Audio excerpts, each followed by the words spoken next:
வணக்கம் மக்களே, இது உங்கள் ஆர்கே தமிழ். நான் உங்கள் ஆர்கே. சரி வாங்க இன்றைக்கி கதை என்னன்னு சொல்லிட்டு பார்ப்போம். போன எபிசோடில் வந்து நம்ம ஹீரோ வந்து யங் மெஸ்ஸையும் அந்த சின்ன பையனையும் தூக்கிட்டு காட்டுக்குள்ளே ஓடிருப்பார். அடுத்து என்ன நடந்துச்சுன்னு சொல்லி பார்க்கலாம் வாங்க. இந்த எபிசோடு ஸ்டார்டிங்லேயே நம்ம ஹீரோ வந்து யங் மெஸ்ஸையும் அந்த சின்ன பையனையும் தூக்கிட்டு போகிறதா காமிக்கிறாங்க. அப்போ தான் யங் மெஸ் வந்து என்னை விடு, நான் அங்கே போய் அங்கே இருக்கிறவங்களை காப்பாற்றணும்னு சொல்லுவான். அப்போயும் சின்ன பையன் தான் என்னை விடுன்னு சொல்லுவான். நம்ம ஹீரோ பார்க்குறவரில் பார்த்துட்டு அந்த பொண்ணை அப்படியே தூக்கி அங்கே மரத்து மேலே வீசிடுவான். வீசிட்டு சொல்லுவான் நம்ம ஹீரோ, நீ போய் காப்பாற்ற போறியா? நீ போய் காப்பாற்ற போகிற அளவுக்கு உன்கிட்ட எங்கே சக்தி இருக்குது அப்படின்னு சொல்லிட்டு கேட்பான். அதை கேட்டுட்டு, நீ சாகணும்னு நினச்சிங்கன்னா நீயா தனியாக போய் சாகு, அதுக்காக இந்த சின்ன பையனையும் கூட்டிகிட்டு போகாத அப்படின்னு சொல்லிட்டு ஹீரோ சொல்லுவான். அதை பார்த்துட்டு, ஏய் என்னை விட்றான்னு அந்த சின்ன பையன் கத்துவான். எனக்கு அவங்கள எப்படி காப்பாற்றணும்னு தெரியும், என்னை விட்றா அப்படின்னு சொல்லுவான். அப்போ தான் நம்ம ஹீரோ சொல்லுவான், உனக்கு உன்னையே காப்பாற்றி தெரியாது அப்படின்மா. என்ன சொன்ன நீ அப்படின்னு சொல்லிட்டு அந்த சின்ன பையன் கேட்பான். அப்போ தான் நம்ம ஹீரோ வந்து சின்னதாக ஒரு வில்லத்தனமான சிரிப்பான். இந்த சின்ன பையனை இவன் எதுக்கு இப்போ சிரிக்கிறான் அப்படின்னு யோசிப்பான். அப்புறம் தான் தெரியுது நம்ம ஹீரோ வந்து அந்த பையன் பட்டெக்ஸ்லேயே அடித்து பழுக்கிற அளவுக்கு அடிச்சிட்டார். அதை பார்த்துட்டு அந்த ஹீரோ சொல்கிறாரு, அவனை உன் கூடயே அடக்கி வை, அவன் வெளியே போனானா அவன் இருக்கும் ஆபத்துமா. அப்போ தான் நம்ம ஹீரோ கேட்பான், இங்கே ஏதாவது ஒளிஞ்சிக்கக்கூடிய இடம் இருக்கான்னு சொல்லிட்டு கேட்பான்.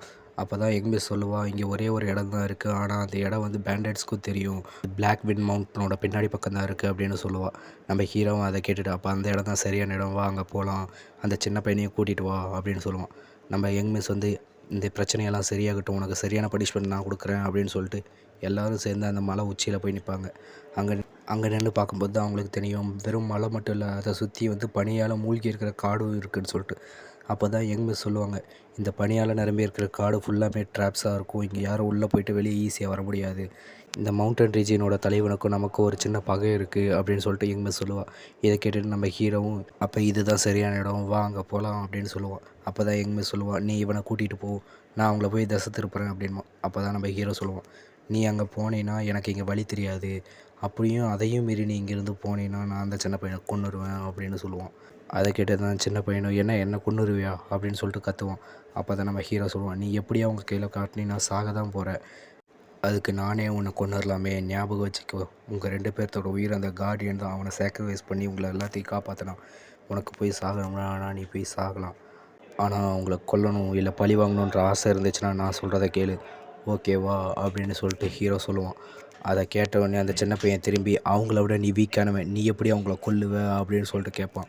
அப்போ தான் நம்ம ஹீரோ நினைப்பான், இவங்களுக்கு நான் என்னன்னு சொல்லி புரிய வைக்கிறது அப்படின்னு. நம்ம யங் வந்து உடனே திரும்பி, உன்னால் அவங்கள கொல்ல முடியுமா அப்படின்னு சொல்லிட்டு கேட்பா. அதை கேட்ட உடனே நம்ம ஹீரோ சொல்லுவான், என்னால் முடியாதுன்னா நான் இந்த வார்த்தையவே சொல்லியிருக்க மாட்டேன், ஆனால் அதுக்காக எனக்கு ஒரு ஸ்பிரிச்சுவல் ஸ்டோன் வேணும் அப்படின்னு சொல்லுவான். அதை கேட்ட உடனே யங் இது எங்களோட ட்ரெஷர், எங்கள் ஃபேமிலியோட ட்ரெஷர், இதை வச்சுக்கோன்னு சொல்லிட்டு தூக்கி எறிவா. நம்ம ஹீரோவை அதை கேட்ச் பிடிச்சிட்டு அப்படியே பார்ப்பான். அப்போ தான் நம்ம யங் சொல்லுவாள், எங்களை மட்டும் ஏமாற்றணும்னு நினச்சின்னா நான் உன்னை சும்மா விட மாட்டேன் அப்படின்மா. அதை கேட்டு நம்ம ஹீரோவும் அதை நான் பார்த்துக்கிறேன் அப்படின்னு சொல்லிட்டு அங்கேருந்து காட்டுக்குள்ளே அப்படியே கிளம்பிடுவான்.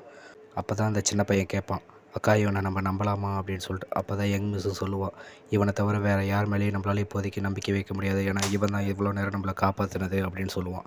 அடுத்த சீன்லேயே நம்ம ஹீரோ வந்து அந்த ஃபாரஸ்ட்டுக்குள்ளே வந்து என்ட்ரி ஆகுறாரு. இதுதான் சரியான இடம் அப்படின்னு சொல்லிட்டு ஹீரோ அதை பார்த்துட்டு அந்த ஸ்பிரிச்சுவல் ஸ்டோன் எடுத்து அதோட பவர் எல்லாத்தையும் வந்து கான்சன்ட்ரேட் பண்ணுறாரு.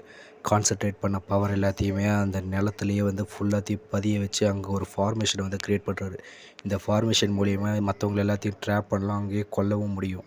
நம்ம ஹீரோ அங்கே ஃபார்மேஷனை க்ரியேட் பண்ண அந்த காட்டுக்கு மேலே ஃபுல்லாக ஒரு இல்யூஷன் க்ரியேட் ஆகுது. இதை அந்த யங் அந்த சின்ன பையனும் பார்த்துட்டு, இங்கே என்ன ஒரே இல்யூஷனாக இருக்குது அப்படின்னு சொல்லிட்டு பார்க்குறாங்க. கொஞ்ச நேரத்தில் அந்த இல்யூஷன் எல்லாமே மறைய ஆரம்பித்த உடனே நம்ம ஹீரோ வந்து அவங்களுக்கு பின்னாடி இருந்து ஒரு என்ட்ரி கொடுக்குறாப்புல. அப்புறம் என்ட்ரி கொடுத்த வேகத்துலேயே நம்ம யங் வந்து திரும்பி கேட்குறாப்புல, இவ்வளோ நேரம் நீ எங்கே போன அப்படின்னு சொல்லிட்டு. நான் ஒரு சின்ன ஃபார்மேஷனை தான் செட் பண்ணேன், சரிவா நான் உன்னை அங்கே கூட்டிகிட்டு போகிறேன் அப்படின்னு சொல்லிட்டு நம்ம ஹீரோ அப்படியே திரும்புகிறான். அதை பார்த்துட்டு யங் வந்து எங்கே கூப்பிட்றேன் அப்படின்னு சொல்லிட்டு கேட்குறா.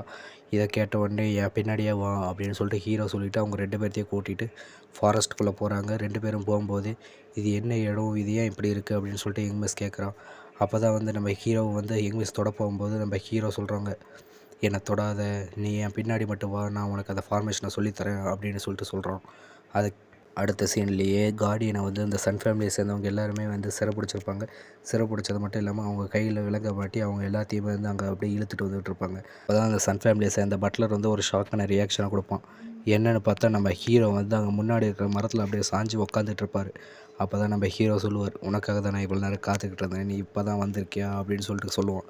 அப்போ தான் அந்த பட்லரும் சொல்லுவான், ஓ காத்துக்கிட்டு இருந்தியா, அவனை போய் கொல்லுங்கடா அப்படின்னு சொல்லிட்டு அந்த பட்லர் சொல்லுவான். ஓகே கைஸ், இதோட இந்த எபிசோட் முடியுது. நம்ம அடுத்து என்ன நடந்துச்சுன்னு சொல்லிட்டு நம்ம எபிசோட் நம்பர் 4ல் பார்ப்போம். எல்லாருக்கும் பாய்.